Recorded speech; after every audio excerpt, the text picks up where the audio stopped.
റാഗിപ്പറക്കുന്ന ചെമ്പരുന്തേ നീയുണ്ടു മാമാങ്ക വേല കണ്ടു, വേലയും കണ്ടു വിളക്കും കണ്ടു, കടൽ തീര കണ്ടു കപ്പൽ കണ്ടു.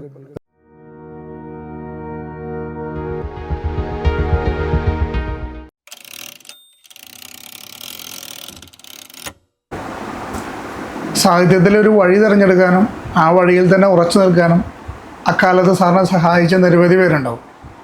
മാത്രമല്ല ഇതിനൊക്കെ പശ്ചാത്തലമൊരുക്കിയ നിരവധി ബാലസാഹിത്യ പ്രസിദ്ധീകരണങ്ങളും ഏറ്റവും സമൃദ്ധമായിരുന്നൊരു കാലം കേരളത്തിലുണ്ടായിരുന്നു.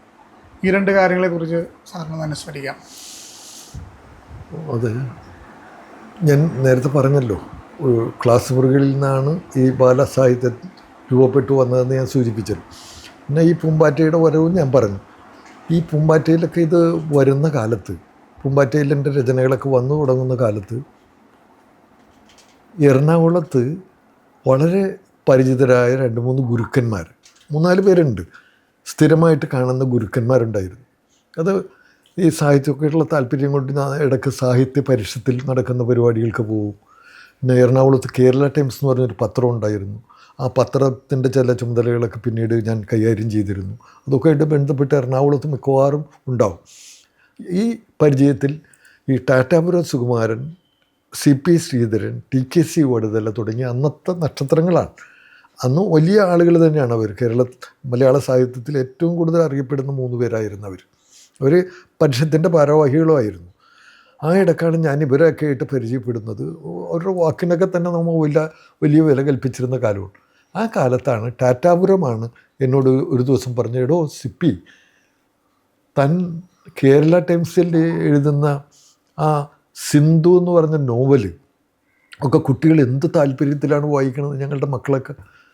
അതുപോലെ താൻ പൂമ്പാറ്റയെന്ന് പറഞ്ഞപ്പോൾ വന്ന പയ്യാൻ കമ്പനിയുടെ പൂമ്പാറ്റയിലും താൻ എഴുതുന്നുണ്ടല്ല, അതൊക്കെ അവർ വലിയ കൗതുകത്തോടു കൂടിയാണ് നോക്കണത്. അപ്പോൾ അതെ, നല്ലൊരു വഴിയാണെന്ന് തോന്നുന്നു. താൻ അതിൽ ശ്രദ്ധിച്ചാൽ മതി, കുട്ടികളുടെ സാഹിത്യത്തിൽ ശ്രദ്ധിക്കുക, കുട്ടികൾക്ക് വേണ്ടി എഴുതുന്ന. കാരണം കുട്ടികൾ താല്പര്യപൂർവ്വം കാത്തിരിക്കുന്നുണ്ടല്ലോ തൻ്റെ സാധനം, അതുകൊണ്ട് അതിൽ ശ്രദ്ധിക്കുന്നതാണ് നല്ലതെന്ന് പറഞ്ഞു. CP ശ്രീധരനും കണ്ടപ്പോൾ ഇത് തന്നെയാണ് എന്നെ ഉപദേശിച്ചത്. അത് കഴിഞ്ഞ് TKC വടുതല കൃത്യമായിട്ട് എന്നോട് പറഞ്ഞു, ഇത് നല്ലൊരു അവസരമാണ്, സിപ്പി ബാലസാഹിത്യത്തിൽ തന്നെ ഉറച്ചു നിൽക്കുന്നതാണ് നല്ലത്, അത് നിങ്ങൾക്ക് ഗുണം ചെയ്യും പറഞ്ഞു. അപ്പം 3 വലിയ ഗുരുക്കന്മാരാണ് പറഞ്ഞത്. അപ്പോൾ അത് ആ വാക്കിന് വിലയുള്ളതാണെന്ന് വിചാരിച്ച് ഞാൻ കൃത്യമായിട്ട് പിന്നീട് ഈ പൂമ്പാറ്റയുടെ തട്ടകത്തിലൊക്കെ തന്നെ ഉറച്ചു നിന്നു. പിന്നീട് എനിക്ക് തിരിഞ്ഞു നോക്കേണ്ടി വന്നിട്ടില്ല. എനിക്ക് തോന്നുന്നു അത്രയും ഒരു സൗഭാഗ്യം ഒരു എഴുത്തുകാരന് വേറെ കിട്ടിയിട്ടുണ്ടെന്ന് തന്നെ എനിക്ക് സംശയമുണ്ട്. ബാലസാഹിത്യത്തിൽ ഏതായാലും അങ്ങനെ ഒരാൾക്കും കിട്ടിയിട്ടുണ്ടാവില്ല. ഇത് കൃത്യമായിട്ട് അത്ര നമ്മൾ എഴുതുന്നത് അപ്പം തന്നെ പുസ്തകമാക്കാൻ ആളുകൾ കാത്തു നിൽക്കുന്നു. അത് കൃത്യമായിട്ട് തന്നെ നല്ല പ്രസാധകരിലൂടെ, ഏറ്റവും സമുന്നതരായ പ്രസാധകരിലൂടെ പുറത്തു വരുന്നു. അതിൻ്റെ പല എഡിഷനുകളും ഓരോ വർഷം തോറും വന്നുകൊണ്ടിരിക്കുന്നു. ഇതൊക്കെ വലിയ വളർച്ചയുടെ കാലമായിരുന്നു. അതുകൊണ്ട് എനിക്ക് തിരിഞ്ഞു നോക്കാതെ ഞാൻ നിന്ന് എഴുതി. അന്നത്തെ ബാലപ്രസിദ്ധീകരണങ്ങളിലെല്ലാം എല്ലാവരും ആ ബാലപ്രസിദ്ധീകരണം പുതുതായിട്ട് തുടങ്ങുന്നുണ്ടെങ്കിൽ ആദ്യം എന്നെ വിളിക്കും, അല്ലെങ്കിൽ എനിക്ക് കത്തെഴുതും. കുമ്മാട്ടി, പൂമ്പാറ്റ കഴിഞ്ഞ് ഉടനെ എറണാകുളത്ത് നിന്ന് ആരംഭിച്ച ഒരു പ്രസിദ്ധീകരണമായിരുന്നു കുമ്മാട്ടി. കുമ്മാട്ടിയും പപ്പു എന്ന മാസിക ഏതോ ഒരു ഇത്തിരി സാഹിത്യ തൽപരനായ ഒരു പണക്കാരൻ വന്ന് തുടങ്ങിയതാണ്. അതിൽ പപ്പുവിൻ്റെ എഡിറ്ററായിട്ട് അന്ന് അയ്യപ്പനാണ് അയ്യപ്പൻ അവിടെ വെച്ചാണ് ആദ്യമായിട്ട് പരിചയപ്പെടുന്നത്. അന്ന് അയ്യപ്പൻ അത്ര അറിയപ്പെടുന്ന ആളല്ല, ഇതിൽ വന്ന് തുടങ്ങുന്ന കാലമാണ്. അവരാണ് കുമ്മാട്ടി എന്ന് പറഞ്ഞ പേരിൽ കുട്ടികളുടെ ഒരു മാസിക തുടങ്ങി. അപ്പോൾ ആദ്യമായിട്ട് താങ്കളുടെ രചനയോടുകൂടി ഞങ്ങൾക്ക് തുടങ്ങണം എന്ന് പറഞ്ഞിട്ട് ഞാൻ അവരുടെ ഓഫീസിൽ ഒരു ദിവസം പോയി. ആ കച്ചേരിപ്പടി ഭാഗത്ത് ചിറ്റൂർ റോഡിൽ ആയിരുന്നു അവരുടെ ഓഫീസ്. അവിടെ പോയി ഞങ്ങൾക്ക് എഴുതി തരണം, അതിന് പൈസയൊക്കെ ഞങ്ങൾ മുൻകൂർ വേണമെങ്കിൽ അത് തരാം എന്നൊക്കെ പറഞ്ഞ് അപ്പം ഞാൻ ഈ പൂമ്പാറ്റയുടെ അടുപ്പം കൊണ്ട് എനിക്ക് അത്ര ധൈര്യമായിട്ട് അവരോട് ഇടപഴകാനും ബുദ്ധിമുട്ട് തോന്നി. എങ്കിലും ഞാൻ സഹായിക്കാമെന്നൊക്കെ പറഞ്ഞു. അങ്ങനെ ആദ്യമായിട്ട് അവർക്ക് എഴുതി കൊടുത്ത ഒരു കവിത അതിൻ്റെ പരസ്യത്തിന് ഉപയോഗിച്ചത് ആ കവിതയാണ്, എൻ്റെ കവിതയാണ്. മറ്റ് പ്രസിദ്ധീകരണങ്ങളിലൊക്കെ അവർ കുമ്മാട്ടി മാസിക വരുന്നു എന്ന് പറഞ്ഞ് ആദ്യം ഇത് എൻ്റെ കവിതയാണ്. വടകരയുള്ളൊരു കടയിൽ നിന്നും കടമായി വാങ്ങിയ കുടയും ചൂടി കുടവയറുള്ളൊരു തടിയന്മാ വടയും തിന്ന് വരുന്നത് കണ്ടോ, ഒരു നാഴികക്കല്ലിൻ്റെ ഒരു ചിത്രമൊക്കെ കൊടുത്തിട്ട് അവർ ഈ കവിത അതിൽ ചേർത്തിരുന്നു. വടകരയുള്ളൊരു കടയിൽ നിന്നും കടമായി വാങ്ങിയ കുടയും ചൂടി കുടവയറുള്ളൊരു തടിയൻ മാമൻ വടയും തിന്ന് വരുന്നത് കണ്ടു. ഇത് ഒറ്റ ശ്വാസത്തിൽ പാടേണ്ട പാട്ടാണ്. അതാണ് അതിൻ്റെ പ്രത്യേകത. അന്ന് ഈ ഒറ്റ ശ്വാസ പാട്ടുകൾക്കൊക്കെ വലിയ കൗതുകവും അത് താല്പര്യമുള്ള ഒരു കാലമായിരുന്നുകൊണ്ട് അത്തരത്തിലുള്ള കവിതകളൊക്കെ പ്രത്യേകം ശ്രദ്ധിച്ചിരുന്നു. അപ്പോൾ അങ്ങനെ കുമ്മാട്ടി വന്നു. പിന്നെ അന്ന് കുറേ പ്രസിദ്ധീകരണങ്ങളുണ്ട്. അപ്പം ഞാൻ ഈ വരുന്ന കാലത്ത് അത്രയേറെ പ്രസിദ്ധീകരണങ്ങളില്ല. കിങ്ങിണി എന്ന് പറഞ്ഞ് പാലക്കാട് നിന്ന് ഒരു പ്രസിദ്ധീകരണം ഉണ്ടായി. ഈ ചിലമ്പൊലി ഇടയ്ക്ക് വെച്ച് നിന്നുപോയി. ചിലമ്പൊലി നല്ല മസിയായിരുന്നു. അന്നത്തെ പ്രസിദ്ധനായ കാർട്ടൂണിസ്റ്റ് തോമസാണ് ചിലമ്പൊലിയിൽ വരച്ചിരുന്നത്. 2 കളറിലടിച്ചിരുന്ന ഒരു ബാലമാസിക എന്നുള്ള ആദ്യത്തെ ഖ്യാതി കിട്ടുന്നത് ഇതിലാണ്. ചുപ്പരനും ചെപ്പുക്കുടവും എന്ന് പറഞ്ഞ ഇതൊക്കെ തുടങ്ങുന്നതും അതിലാണ്. അപ്പോൾ ആ ബാലമാസിക ഇത് ചിലമ്പൊലി നിന്നു കിങ്ങിണിയിൽ ഞാൻ എഴുതും. പാലക്കാട് ഒരു ബാലാമണിയമ്മയാണ്, കവയത്രി ബാലാമണിയമ്മ അല്ല, വേറൊരു ബാലാമണിയമ്മയാണ് അതിൻ്റെ എഡിറ്ററായിരുന്നു. അതിലെഴുതും. പിന്നീടാണ് ഓരോരോ പ്രസിദ്ധീകരണങ്ങൾ പതുക്കെ തലയുയർത്തി വരുന്നത്.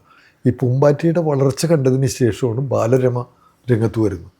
ബാലരമ, ആ ബാലരമയിൽ വന്നപ്പോൾ ഈ പൂമ്പാറ്റയിലുണ്ടായിരുന്ന എഡിറ്റർ മോഹനനെ ഈ ബാലരമയിലേക്ക് അവർ കൊണ്ടുപോയി.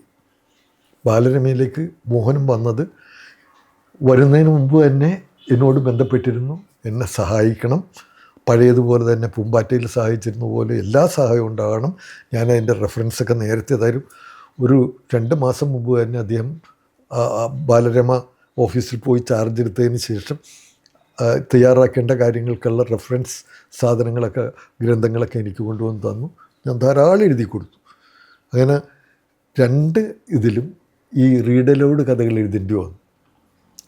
അപ്പോൾ പയ്യാൻ കമ്പനിയുടെ പൂമ്പാറ്റയിലും ഞാൻ അന്ന് എഴുതിയിരുന്നു. ബാലരമയിലും മോഹനം പോയതുകൊണ്ട് ബാലരമയിലും ഈ പങ്ക്തി തുടർന്നു. അപ്പോൾ 2നും ഒപ്പം 8 കഥകൾ വേണം. ഈ 8 കഥകൾ ഞാൻ ഓരോ മാസത്തിൽ 8 കഥ 8 കഥ കൃത്യമായിട്ട് കൊടുത്തിരുന്നു.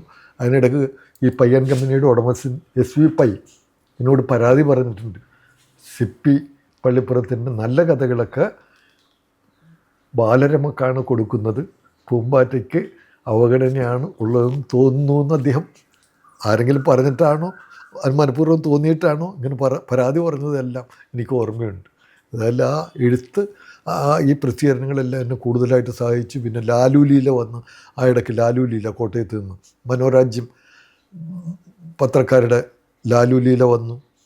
പിന്നെ തിരുവനന്തപുരത്ത് നിന്ന് ബലൂൺ വന്നു, മാധവിക്കുട്ടിയുടെ മക്കൾ ബലൂൺ എന്ന് പറഞ്ഞ ഒരു മാസിക തുടങ്ങി.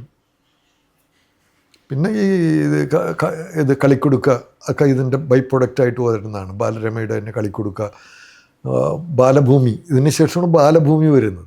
ഇവർക്കൊക്കെ വന്നതിന് ശേഷമാണ് ബാലഭൂമിയുടെ വരും. ബാലഭൂമി പിന്നെ മിന്നാമിന്നി തുടങ്ങി. അതിനോടൊപ്പം ഈ കോട്ടയത്ത് നിന്ന് നിരവധി പ്രസിദ്ധീകരണങ്ങൾ, പൂഞ്ചോല, കളിച്ചെപ്പ് എന്നൊക്കെ പറഞ്ഞുള്ള കുട്ടികളുടെ മാസികകളൊക്കെ ഇടയ്ക്ക് വന്നതാണ്. തിരുവനന്തപുരത്തു നിന്നും വന്നു കുഞ്ഞാറ്റക്കിളി എന്നൊക്കെ പറഞ്ഞുള്ള മാസികകൾ വന്നു. ഇങ്ങനെ കുറേ പ്രസിദ്ധീകരണങ്ങൾ 34ഓളം കുട്ടികളുടെ പ്രസിദ്ധീകരണങ്ങൾ ഒരു അവസരത്തിലുണ്ടായിരുന്നു. 34 ഒരുപക്ഷെ ഇന്ത്യൻ ഭാഷകളിൽ തന്നെ മലയാളത്തിലായിരുന്നു ഏറ്റവും കൂടുതൽ കുട്ടികളുടെ മാസികകൾ ആ അവസരത്തിലുള്ളത്. അതിൽ പലതും നിന്നുപോയി. ചിലത് പ്രളയകാലത്ത് നിന്നു, ചിലത് കോവിഡ് കാലം വന്നതോടുകൂടി മിക്കവാറും അസ്തമിച്ചു. ഇപ്പോൾ കഷ്ടി നിൽക്കുന്ന കുറച്ച് മാസികയുള്ളൂ. ഇപ്പോൾ ഇതിനെല്ലാം ഇപ്പോൾ മറ്റ് പ്രതിസന്ധികളല്ല, കുട്ടികൾ വായിക്കാത്തതിൻ്റെ പ്രതിസന്ധിയാണ്. കുട്ടികൾ ഇതെല്ലാം കൈവിടിഞ്ഞ് ഈ വാട്സപ്പ് ഗ്രൂപ്പിലേക്കും അതുപോലെ യൂട്യൂബിലേക്കും ഒക്കെ പോകുന്നത് കൊണ്ട് അവർക്ക് ഈ ഇങ്ങനെയുള്ള വായനയുടെ ലോകത്തെപ്പറ്റിയുള്ള ചിന്ത മറന്നു. പുസ്തകങ്ങൾ തന്നെ, കുട്ടികൾക്ക് വേണ്ടിയുള്ള പുസ്തകങ്ങൾ തന്നെ ഉണ്ടെന്ന് തിരിച്ചറിയുന്ന കുട്ടികൾ വളരെ കുറവുള്ളൂ. എങ്കിലും പുസ്തകങ്ങൾ വിറ്റഴിയുന്നുണ്ട്, അതൊരു സത്യമാണ്. ഞാൻ പറഞ്ഞില്ല, ഇപ്പോൾ നമ്മുടെ പുസ്തകങ്ങളൊക്കെ സ്റ്റേറ്റ്മെൻറ്റ് ഓരോ 6 മാസം കഴിഞ്ഞ് വരുമ്പോഴൊക്കെ നന്നായിട്ട് നമ്മുടെ പുസ്തകങ്ങളൊക്കെ പോയിട്ടില്ല. അപ്പോൾ പുസ്തകങ്ങൾ ചിലവാകുന്നുണ്ട്. ഇത് കുട്ടികൾ വായിക്കുന്നുണ്ടോ ഇല്ലയോ എന്നത് നമ്മൾ അലട്ടുന്ന ഒരു പ്രശ്നമാണ്. കാരണം നമ്മളുടെ കൺമുമ്പിൽ അങ്ങനെ ഒരു കാഴ്ചയില്ല. ഇപ്പോൾ എവിടെ ചെന്നാലും ഒരു തൂണും ചാരി ഇരുന്ന് പുസ്തകം വായിക്കുന്ന കുട്ടികളാണ് നമ്മൾ കണ്ടിരുന്നത്. വഴിയിൽ കൂടി നോക്കിയാൽ നല്ല അഭിമാനിയായ ഒരു ചെറുപ്പക്കാരനെ കണ്ടിരുന്നത് ഒരു പുസ്തകം നിവർത്തി പിടിച്ച് വായനശാലയിൽ നിന്ന് വരുന്ന പുതിയ പുസ്തകം കിട്ടിയ ആ ചെറുപ്പക്കാരൻ്റെ ആനന്ദമാണ് കണ്ടത്. അതൊന്നും ഇപ്പോൾ നമുക്ക് എവിടെയും കാണാൻ കഴിയുന്നില്ല. അപ്പോൾ നമ്മൾ തിരിച്ച് ആ വായനയുടെ പുസ്തകമൊന്നും നമുക്ക് ഉപേക്ഷിക്കാനായിട്ടില്ല. അത് ആളുകൾക്ക് ഇങ്ങനെ വാട്സപ്പിൻ്റെ ഇതൊക്കെ വന്ന് അല്ലെങ്കിൽ ഇൻ്റർനെറ്റ് ഇതൊക്കെ വന്നതോടുകൂടി ഇനി പുസ്തകങ്ങളുടെ ആവശ്യമില്ലെന്നുള്ള അത് വെറുതെ ഒരു പറച്ചിലാണ്. പുസ്തകങ്ങൾ കുറേ കാലം കൂടി നിലനിൽക്കും, പുസ്തകങ്ങൾ വേണം. ആ പുസ്തക വായനയുടെ ആനന്ദം വളരെ വലുതാണ്. ആ ഒരു സുഖം, ആ ഒരു സംതൃപ്തി, പുസ്തകം നോക്കിയിരുന്ന് വായിക്കുന്നതിൻ്റെ ഒരു സംതൃപ്തി ഇപ്പോഴും നമുക്ക് കൈവെടിയാൻ കഴിയില്ല. അത് വളരെ വലുതാണെന്ന് തന്നെയാണ് എൻ്റെ ഉത്തമമായ വിശ്വാസം.